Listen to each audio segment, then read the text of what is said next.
കേരളത്തിലെ ഫുട്ബോൾ വികാരത്തിന്റെ മുഴുവൻ അട്ടിപ്പേർ അവകാശവും വികാരവും ഒക്കെ കുറെ ആളുകൾ ചേർന്ന് ബ്ലാസ്റ്റേഴ്സിനും പടയ്ക്കും ഒക്കെ ആയിട്ട് എഴുതി കൊടുത്ത സാഹചര്യത്തിൽ സൗകര്യപൂർവ്വം കേരളത്തിലെ ഫുട്ബോൾ പ്രേമികൾ വിസ്മരിക്കുന്ന ക്ലബ്ബുകളിൽ ഒന്നാണ് ഗോകുലം കേരള FC. രൂപീകരിക്കപ്പെട്ട് അധിക കാലമാകുന്നതിന് മുമ്പ് തന്നെ ദേശീയ ലെവൽ കിരീടങ്ങൾ കേരളത്തിലേക്ക് കൊണ്ടുവരാൻ ഈ ക്ലബിന് കഴിഞ്ഞിട്ടുണ്ട്. ഐ ലീഗ് ആയാലും വുമൻസ് ലീഗ് ആയാലും പലതവണ നേടിയിട്ടും അർഹിക്കുന്ന അംഗീകാരം ഗോകുലം കേരള FCക്ക് കേരളത്തിലെ ഫുട്ബോൾ പ്രേമികളുടെ ഹൃദയത്തിൽ കിട്ടിയിട്ടുണ്ടോ എന്ന് ഓരോ കേരള ഫുട്ബോൾ പ്രേമിയും നെഞ്ചിൽ കൈവച്ച് ചോദിക്കേണ്ട ഒരു ചോദ്യം തന്നെയാണ് സത്യം.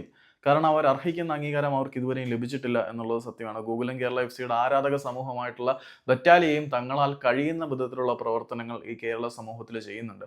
അവരുടെ ടീമിന്റെ ഓണറായിട്ടുള്ള ഗോകുലം ഗോപാലന്റെ ജന്മദിനത്തിനോടനുബന്ധിച്ച് അതിന് മുന്നോടിയായിട്ട് ഒരു ലാർജ് സ്കെയിൽ രക്തദാന ക്യാമ്പും സൗജന്യ നേത്ര പരിശോധന ക്യാമ്പും കാര്യങ്ങളും ഒക്കെ ഗോകുലം കേരള FCയുടെ ആരാധക സംഘടനയായിട്ടുള്ള ബറ്റാലിയ ഓർഗനൈസ് ചെയ്യുന്നുണ്ട്. അതിനകത്ത് ബറ്റാലിയ മാത്രമല്ല, പൊതുജനങ്ങളും ഗോകുലം എന്ന എൻറ്റിറ്റിയുടെ കീഴിലുള്ള സകല സ്ഥാപനങ്ങളും ഇതിനകത്ത് കൊളാബറേറ്റ് ചെയ്ത് പ്രവർത്തിക്കുകയും ചെയ്യുന്നുണ്ട്. അപ്പം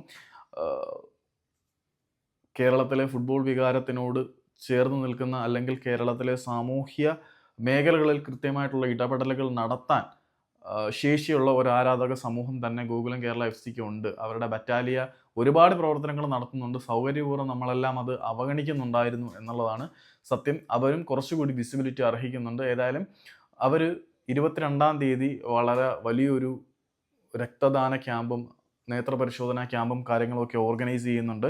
അതിൻ്റെ ഡീറ്റെയിൽസും കാര്യങ്ങളുമൊക്കെ അറിയണമെങ്കിൽ ക്വയറീസിന് വേണ്ടിയിട്ടുള്ള നമ്പർ ഞാൻ താഴെ ചേർക്കാം. അവരും കുറച്ചൊക്കെ വിസിബിലിറ്റി അർഹിക്കുന്നുണ്ട്. കുറച്ചല്ല, വളരെ വലിയ രീതിയിൽ ശ്രദ്ധ അർഹിക്കുന്ന പ്രവർത്തനങ്ങൾ തന്നെയാണ് ഗോകുലം കേരള FCയും ബറ്റാലിയയും കഴിഞ്ഞ കുറച്ച് കാലങ്ങളായിട്ട് കേരള ഫുട്ബോൾ ഭൂമികയിൽ ഉണ്ടാക്കിക്കൊണ്ടിരിക്കുന്നത്.